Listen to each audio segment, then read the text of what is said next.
Why hello fellow sojourners and welcome back to another edition of Appropriating the Culture. On today's episode we continue with our discussion on the power of mockery, focusing today on how mockery can shape and influence the culture and whether Christians should harness that power. I'm Pastor Shane and I'll be your scoffer today as we appropriate some culture.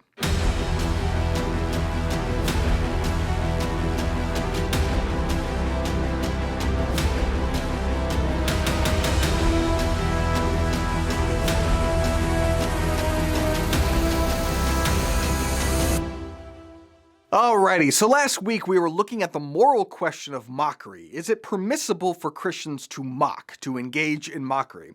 And as we said, obviously there is mockery that is sinful, and plenty of warning in Scripture against scoffers, mockers, and the like. We've all seen, and probably have been a part of, at some point, the schoolyard bullying type of mocking that we all know is unchristian. We've all experienced the ways that reckless and demeaning words have hurt us, and the ways that our careless words have hurt others. However, we shouldn't oversimplify things. Just because words hurt or cause offense doesn't make them sinful or wrong necessarily. As we said, Jesus says all kinds of things that are offensive. He offended many people. He said critical and biting things to people. His words might have been hurtful, but they were truthful. They were words for the betterment of those who listened, whether they liked hearing it or not. And that is an important thing to understand when we're dealing with the issue of mockery, because so often the reason Christians are squeamish about mockery is because it doesn't seem nice. But as Dr. Thomas would constantly scream at us at Biola, Christ did not die for you so that you could be nice. Niceness is not a fruit of the Spirit. It can be an extension of the fruit of the Spirit, flowing from kindness, gentleness, patience, or love. And I certainly don't think that Christians should be incessant jerks, even if I happen to be. And to be clear, there's nothing wrong in itself with being nice. Please do be nice. But it is not, as some Christians seem to think, the paragon of virtue. Niceness is superficial. It's polite and well-mannered and doesn't offend.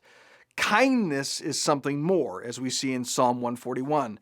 Let a righteous man strike me, that is a kindness. Let him rebuke me, that is oil on my head. That's kind, but it's not nice. Now maybe you think that this is just semantics, and maybe so, but it's semantics with a purpose because we need to be able to differentiate some concepts. Christianity is about more than being polite and well-mannered and inoffensive.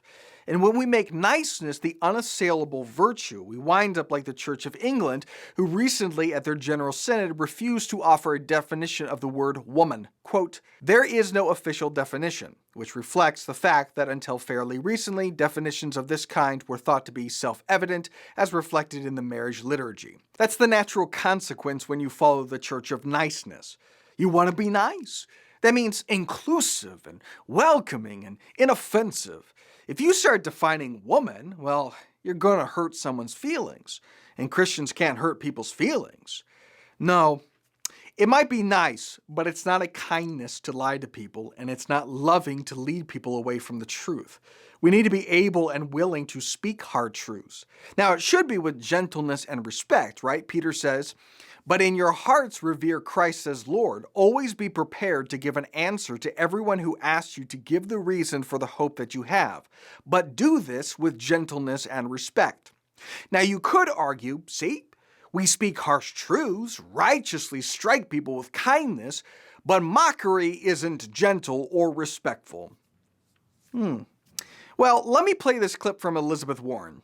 In Massachusetts right now, those crisis pregnancy centers that are there to fool people who are looking for pregnancy termination help outnumber true abortion clinics by 3 to 1. We need to shut them down here in Massachusetts, and we need to shut them down all around the country.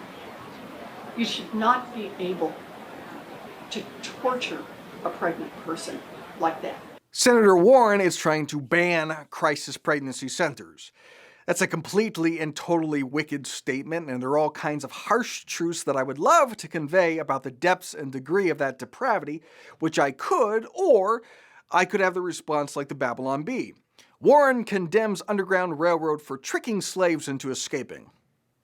It's mocking, it's biting, it's communicating a truth about devaluing human beings, and I would also say it's gentler than a humorless statement would be. The best jokes have truth in them, and the truth can cut and the truth can hurt, but they just might be easier to hear in the form of a joke. And it can be far more effective at persuading others. If I were to scold Elizabeth Warren's statement and reprimand its wickedness and vileness, that might be edifying in its truthfulness, but it's probably less winsome and probably less likely to convince people of the rightness of the Christian position than simply mocking her statement. Mocking is still condemning and reprimanding, but it's more palatable and alluring to those who are open to being convinced.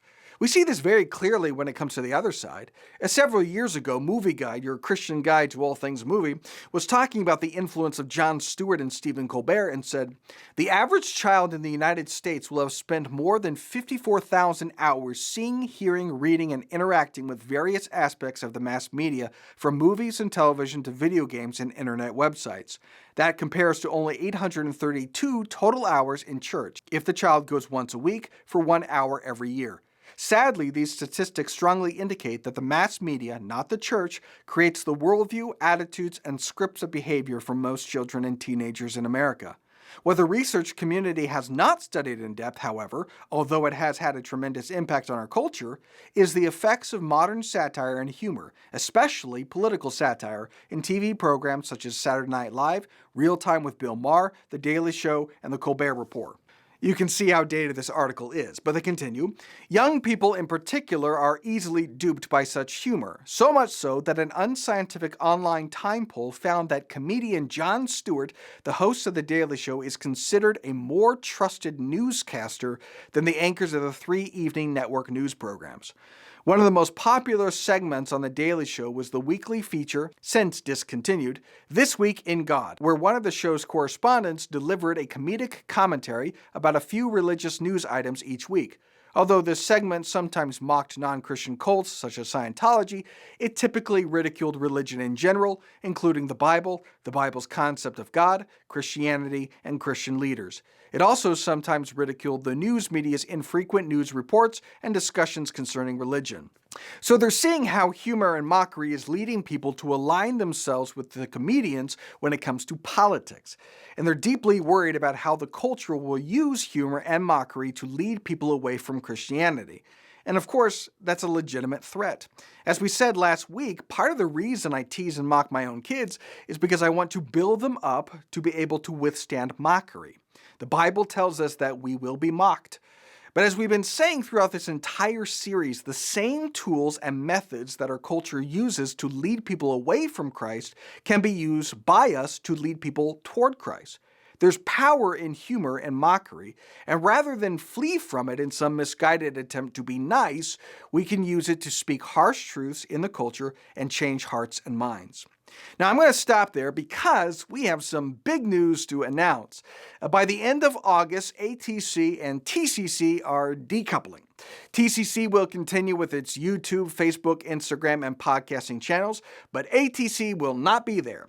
Can't imagine why. Your wife is so bald, she looks like Lex Luthor. If Lex Luthor were evil enough to be in an open marriage. 14% of senior pastors surveyed currently struggle with using porn, which is surprising. Doesn't seem that hard to use. Kellogg's introduced their new Pride cereal that invites children to fill out their own pronouns. And as your little tykes chomp down on those extra fruity loops, he, she, they, them, ye, ze, we can turn on Nick Jr. for some Blues Clues and infotainment. Time for a Pride Parade! Instead, Appropriating the Culture will have its own dedicated YouTube, Instagram, and podcast outlets. If you watch this on Facebook, you can find these videos on my author's Facebook page. And you're going to want to do that because I'm excited to announce that we are making a movie. We've been laying the groundwork for this, constantly beating the drums about the importance of cultural engagement, and this is the early expression of living into that mission and vision. And you are invited to be a part of that. We have a script, and we are starting the process of pre-production direction and putting together a team. If that interests you, or you know someone who that might interest, this is no time to be shy. Please reach out to me. It's a collaborative effort and it takes all kinds. Art directors, set directors, line producers, makeup artists. Currently, we're really focused on adding a cinematographer to the team. And so if you are, or you know some really talented DPs, we need to have a conversation ASAP. You know where to reach me. We'll keep you posted and get you more details as we go along. But in the meantime, we'll be here next week for more Appropriating the Culture.